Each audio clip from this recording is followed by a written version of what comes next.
Thank you. The last shoe repair shop in Roseburg is asking for the community's help to rebuild after a fire tore through it on Monday.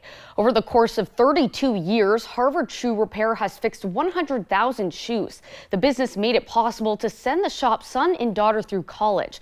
Now that son is organizing a GoFundMe to repair the store and replace damaged equipment so Harvard Shoe Repair can continue serving the people of Roseburg. When I saw the building, I was crying too, and it's horrible because I grew up here, right in the back room.